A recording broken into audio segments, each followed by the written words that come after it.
Hi everyone, this is Under the Covers, a podcast by Ruby Aro where we interview different women, talk about our stories and some of our heartbreaks and first times and everything in between. My name is Ruby and I'm the founder of Ruby Aro, and tonight is really special because I'll be the one being interviewed instead of interviewing. A beautiful friend, Steph, is here to interview me. I'm super grateful. So yeah, I felt like the first episode should be about the origin story of Ruby Aro. So Steph is here to help me out with that.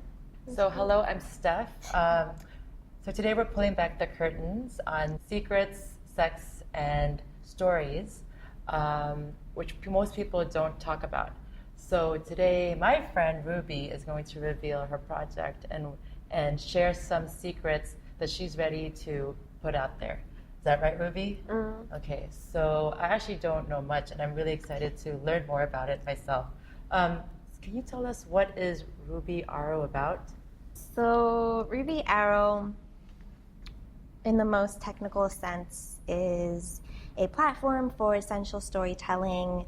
We have written stories, audio stories, and videos as well that are a blend of aesthetic videos like ASMR, but also educational videos as well, where we talk about how to put in a tampon or a menstrual cup. Okay.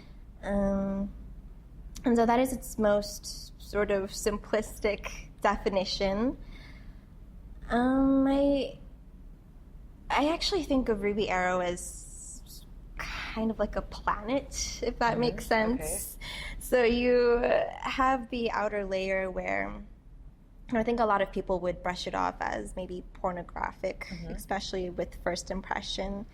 But as you kind of go deeper, you'll realize it's about sensuality and embracing your feminine side, and you'll start to appreciate the art of what we do a lot more once you get into it a little bit deeper, and how much thought and intention we put into everything that we do. You know, it's also really about self-care and self-love and taking care of your body and doing those little everyday rituals that support you and that honor yourself. But I think actually at like the very, very core of it is, someone once explained to me that, you know, God created everything and everyone. Right. Then there's a little piece of God in everyone. And that really stuck with me. So I say that to say, if everyone has a little bit piece of like divine in them, then I want Ruby Aro to be a tool to help us get there, to like get to that sort of that piece of God that's like within ourselves. Because I really feel like you can get there by honoring yourself, by being back in your body through pleasure and awakening in a sense. Because I think a lot of us are like sleepwalking through life a little bit. And I think the most maybe fun way to get back into our bodies and to like really be present is to give pleasure to ourselves. But really, yeah, I think that's kind of at the core. It's this sort of, I don't want to really say the word spiritual awakening, but it's that. It's related to that. It's like the full circle. It's like the journey of some sort, right? You get to know yourself more. So I think that's really interesting. And there's actually a lot of people, or women, or is this a women's platform, by the way, or is it for all men and women? It's for all. It's really about embracing the feminine. Right. So it goes back to that. But I mean, of course, it's for men and women. No, I ask because I think although there's a lot of information out there, sometimes finding the safe space and getting good information and proper information about these things, where you can talk about femininity and knowing and learning about yourself, understanding yourself, it's kind of hard to find. So I really like that you're doing this. I'm just wondering, how did you come up with this idea? Did you do this on your own, or did you talk to people? Sexuality has always been a huge thing in my life. Okay. Like, ever since I was a kid, which I know maybe sounds kind of weird, but even more weird, and I hope this is like not too much information. No, go for it. Go for it. Like, so I started like masturbating when I was Uh-huh. 6 years old. Okay. I don't know if that's odd. But I'm not it's your sure. time.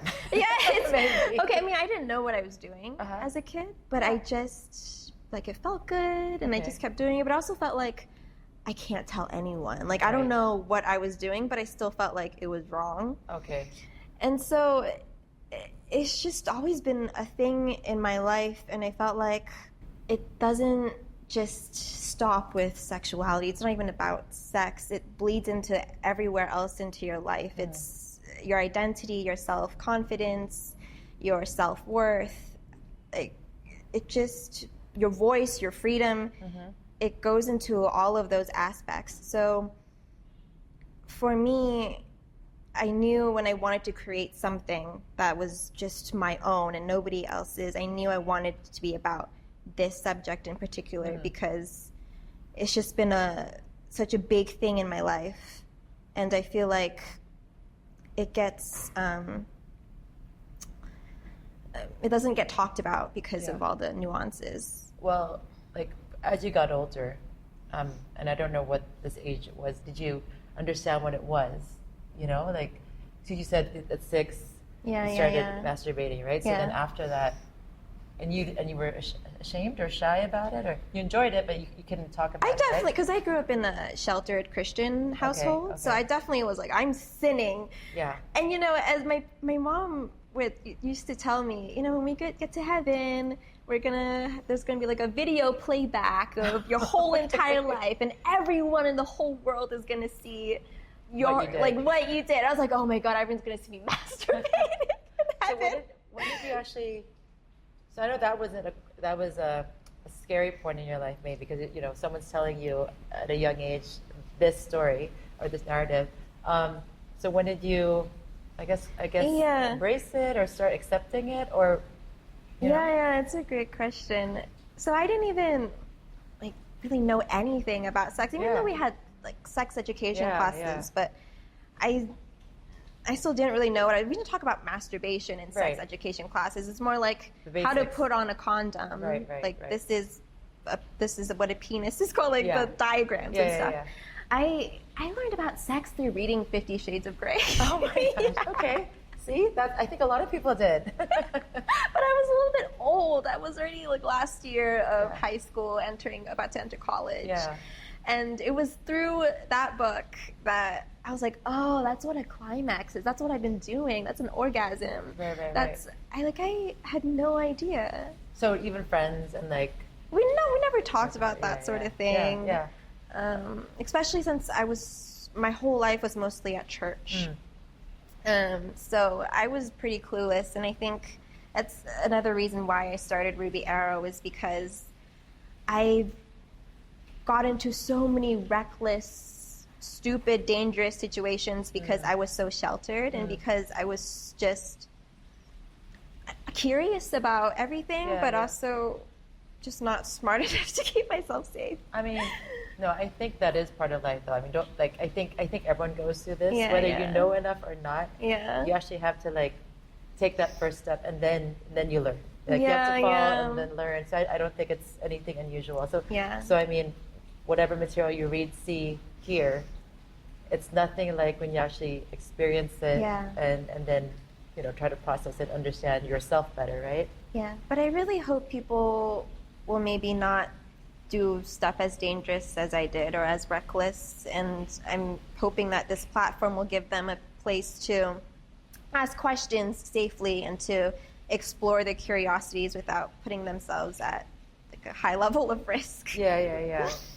So after the book, right? What happened next? What happened next? Like, to you, because obviously it led to your project, this Ruby Aro project, right?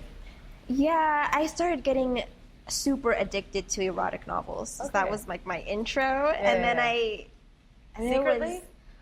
Yeah, secretly. And, reading is the perfect cover-up because everyone thinks, oh, she's reading a book, That's how true. scholarly, Yeah, but yeah, it's yeah. like all filth. Yeah.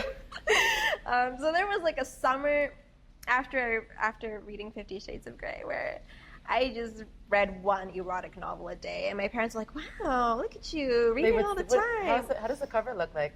No, it was actually ebooks. Oh, okay. So you have no Yeah, idea. yeah, They yeah. weren't gonna like read my screen No, or anything. no. Okay, that's how you got away with it. Yeah. So I was just devouring like so many novels, and that was how I kind of fell in love with erotic literature, and it's really been rapidly growing now. Yeah.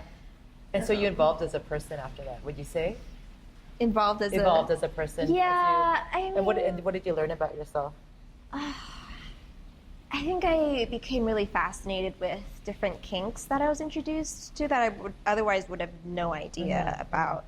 And through reading so many different types of topics, I didn't feel like it was an odd thing to be interested in because there were so many books on that same subject. Right. So it just grew my curiosity, and I felt safe in books to explore those different fantasies. Yeah, fair. But how about your friends? Or did anyone notice, or did you get away with this like 100%? Like you just look like this good girl who did everything properly.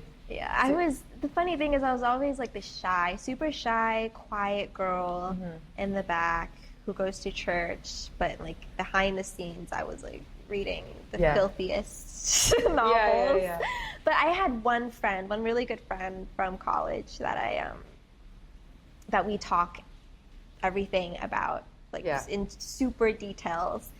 So when I started like getting sexually active, I would talk to her about everything. We shared everything, and that's also how Ruby Aro came to be. Actually, it's through having these conversations with her because.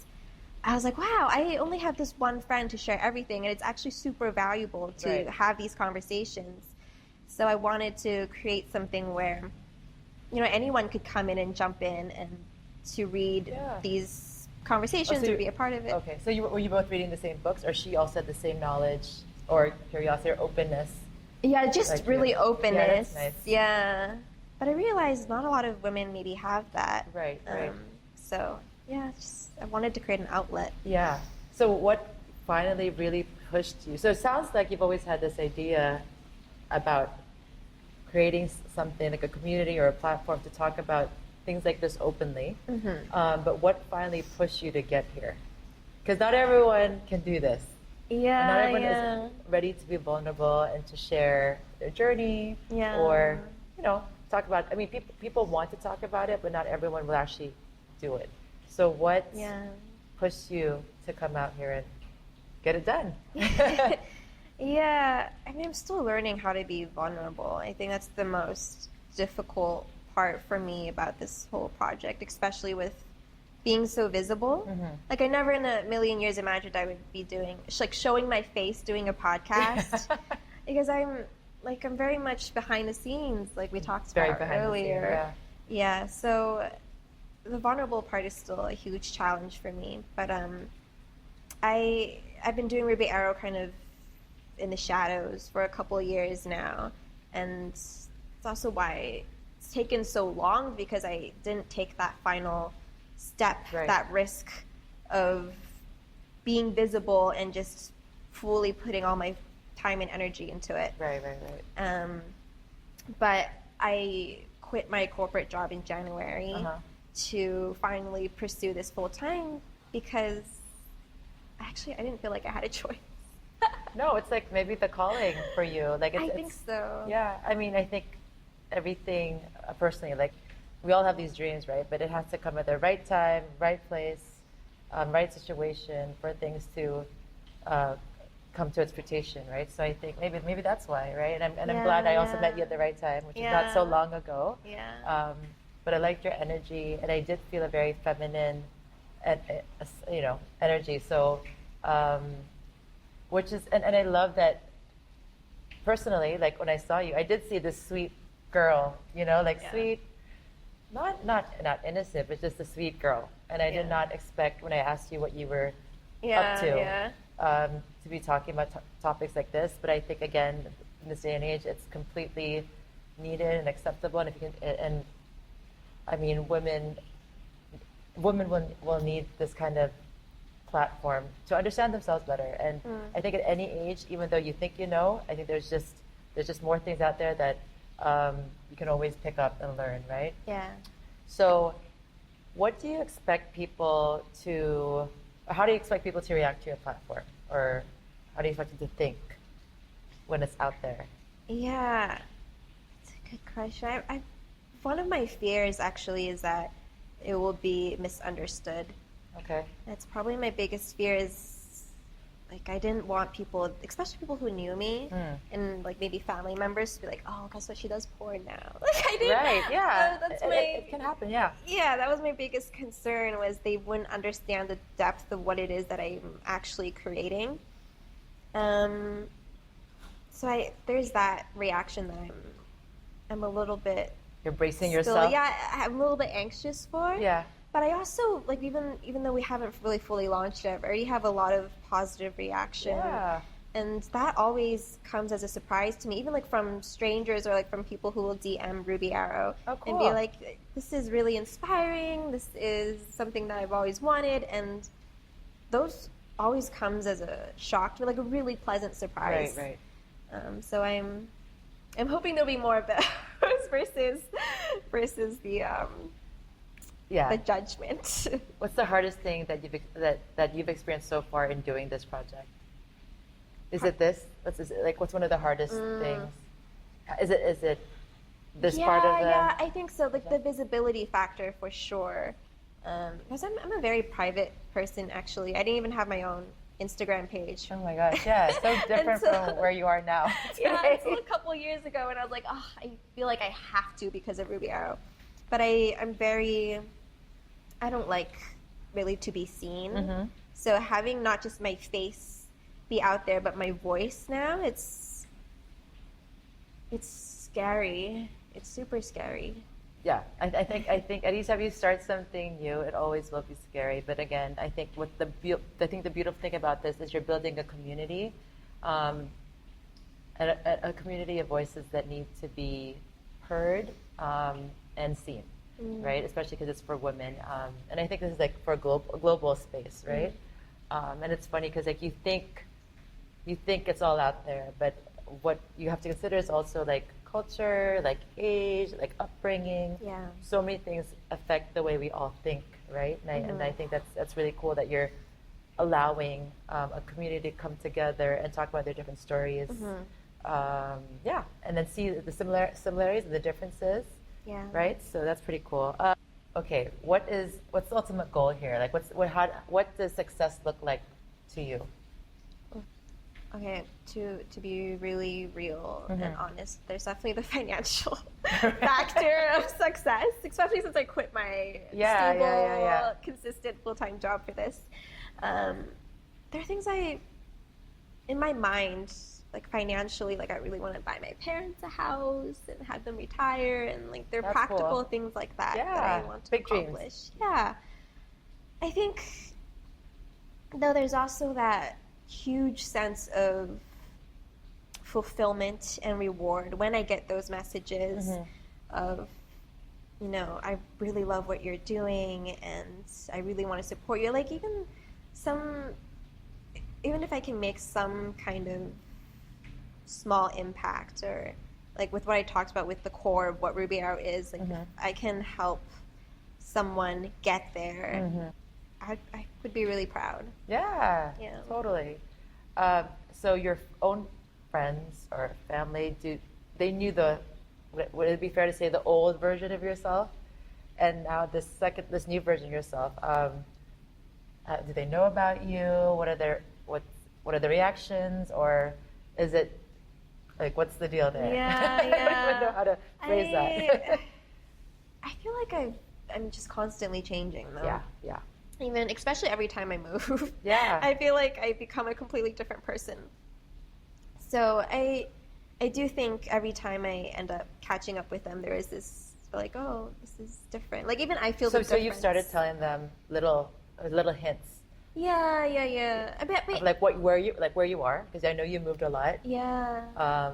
And then like with what you're doing, I guess, because I guess they do know you as one persona, a Yeah. specific one, right? Yeah. So have you dropped hints of where you are, evolving to, or is it completely going to be a surprise when they see this? I think Ruby Arrows has also really changed me as a person. So it just comes out, like the difference with myself just okay. leaks out, and I think they feel it. I feel it. I feel that I'm different because the interaction, they may not have changed, but I have. So I can sense the difference. Yeah.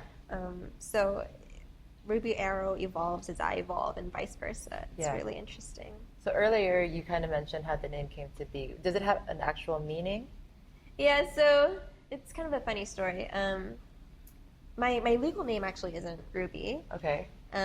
But when I was working at a super toxic corporate job, I was joking to my friends, if this doesn't pan out, I'm just gonna move to Vegas. I'm gonna be a stripper.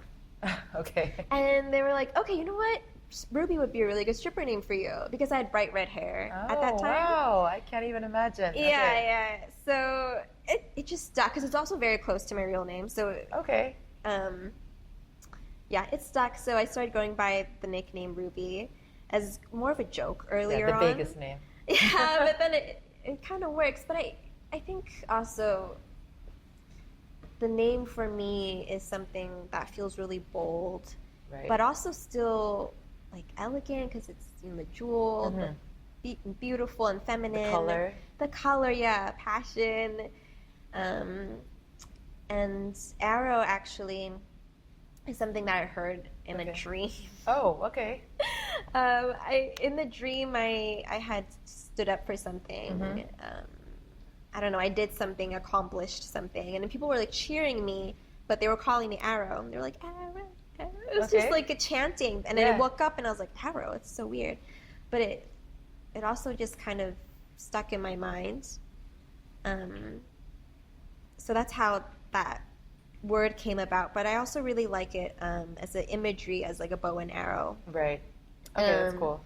So that's really what that reference is. It's like someone who knows their goal, knows their target, is determined, shoots their shot, and goes for the bullseye. Yeah. I really like that kind of direct, bold imagery in my head. So that's where that comes from. So how does this universe look like? Because I mean, I can imagine it. It's a bunch of badass women, right? So, but is that how it looks like? The world that you see that Ruby Aro will bring? Yeah, badass women, but also they can be soft. Yeah. Without it being a weakness. Yeah. I think actually that's something that a lot of people need to know, is that being badass does not mean hard. It's being soft and knowing how to use that strength, right? And when to be a leader, when to, or when to not, or when to allow, others to lead and so forth. But so that's cool.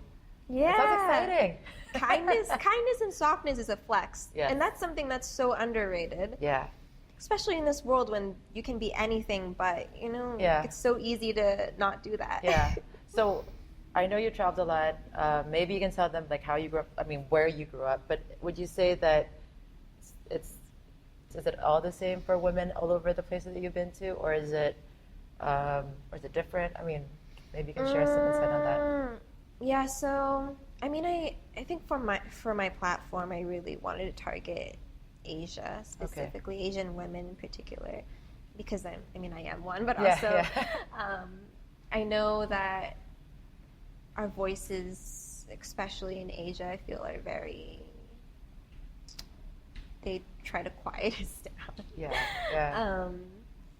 And so, sorry, you? No. So for Asia, so like, okay, so let's pick up from there. So basically, like Asian women, right? So this platform with Ruby Aro specifically for Asian women. I mean, not specifically, but it's for Asian women. You want to target them because the voices have been quieted, and also like culturally, let's be real, we don't talk about this. Yeah, exactly. We don't, or I would even say we want to talk about it, but we don't know how to start. We don't know how to go about it. Yeah. I think, right? And I mean, there's some people like you who are very open about it and allowing it to happen, but you have to know these people. And then, but there are a lot that don't know, they don't know where to begin. Yeah. So that's kind of like what the main goal of Ruby Arrow, from my understanding, is. When you talked about traveling, I think it does help that I grew up in the States because they are more open in talking about these sort of things. And there are already a lot of great platforms there and brands that are more open and creating more like vibrators and porn sites and whatnot that is targeted specifically for women. So I think it definitely helps that, you know, I was you saw that you were exposed to that. Yeah, stuff. exposed. Thank you. I was exposed to that. But yeah, now I'm sort of merging, you know, East and West and tradition and modern world together, and you know, that's something that feels like me. I'm a blend mix of a lot of different things, so that's what Ruby Aro is as well. Yeah, and I mean, I'm excited to see as it evolves, like what it gets to be. Because I mean, like right now, I think you see like a version of it, but then when you hear more voices and community, and I guess when culture plays into it, I mean, I think there'll be so much to discover about ourselves, you know, women. So, yeah, I'm very excited to know that. I'm excited to see that come out. So, what is the deadline? When are you planning to come out? Like, what's the plan? What's the vision? Yeah, this year for sure. So the website has been kind of slow in its development because it's way more challenging than I thought it would be. But also everything is custom, so that takes a long time. And being a high-risk business, doing adult content was a lot trickier than I thought it would be. So we've had a lot of hurdles to go through. Yeah. But definitely soon the website will launch, and then we're also going to launch a photo book I'm really excited about. It'll be our first products, really, and it'll be the first time I'm like super visible and present because I'll be the one who's in the photo book. It's you. Yeah, it's me. So that's cool. Yeah, I'm really excited and slightly nervous about that coming out, but yeah, I'm excited. Have you discovered anything about yourself in this process? I mean, there's a lot. I mean, it's given me so much challenge doing this, and I think with every time I undergo a difficult challenge, I come out of it slightly different, you know? Stronger, better, sexier, and hot. Okay, I got it. I hope so. I hope that's the case. I mean, actually, I do feel like I kind of do make that internal jokes to myself. Like whenever I go through a super difficult time, like, you know what? When this is all over, I'm going to look even more beautiful, and I'm just going to focus on that. Yeah, but it's true, though. I think we become more womanly. That's the strong and feminine, the soft feminine, you know, it's all blended in that, what you just described. Yeah. That's the result of that, right? And then, are you going to do any events, or what is, so you're doing the website, then you're going to do the book. Are there any events where people will be able to meet you, or get to discuss these things live? Yes, I haven't fully planned it yet, but it's in the works. I do really, really want to do events because community building is a huge part of this, and I really want to be as local and present as much as possible to like really see people face to face and have these conversations in real life. So events are definitely coming, but we'll see what the details will be. Yeah. We're looking forward to that. Are you? So you said you're going to focus in Asia. Are you doing it mostly in the Philippines? Or are you going to be in other neighboring countries? So Philippines, huge for me. You know, it's really started here because I worked with so many creatives here. Okay, cool. So it's super special to me because that's where everything started. I think I'll always want to be here in some way. We want you here. Thank you. But yeah, I was also born in Hong Kong, so I really want to, you know, go back to my roots a little bit and for sure. Just we discover that. Yeah. And I think it'll be interesting to see the reaction of people in Hong Kong Yeah. and here, for example. I'm sure there's different issues, or maybe, to talk about, I was going to say, or maybe the same. But it's just always interesting to learn things about women and culture, right? Yeah. So it's been really fun catching up with you, and I'm glad I know all these things about you that I never knew before and I totally didn't expect. But last thing, what do you want to say to the people out there who are watching you right now? Oh. That makes me so nervous when you put it like that. I mean, like they're live. Do you want to invite them? I really want to thank you for everyone who has been super supportive, who has been following Ruby Aro before we launched officially. I'm really grateful for all the kind words, and if you signed up for the wait list, I'm super grateful for you. Just any interest that you've shown means a lot to me. So thank you so much, and there are lots of really exciting things coming, and I hope you can continue to just stay tuned and let me know your thoughts, and So I'm excited, and I think I want to thank you, Ruby, for letting me be here to talk to you, and for also being brave enough to put yourself out there, because that is not easy for anyone. And for anyone curious about this topic, about yourself, about your femininity, please don't be afraid to check out this platform and share your stories or learn about yourself. And that's the important thing about this whole project, I think, and let's evolve and be better women together. So I guess we'll see you soon, right? Yeah. All right. Thank you so much. Thank you. Thank you. Cheers, girl. Cheers. Mm-hmm.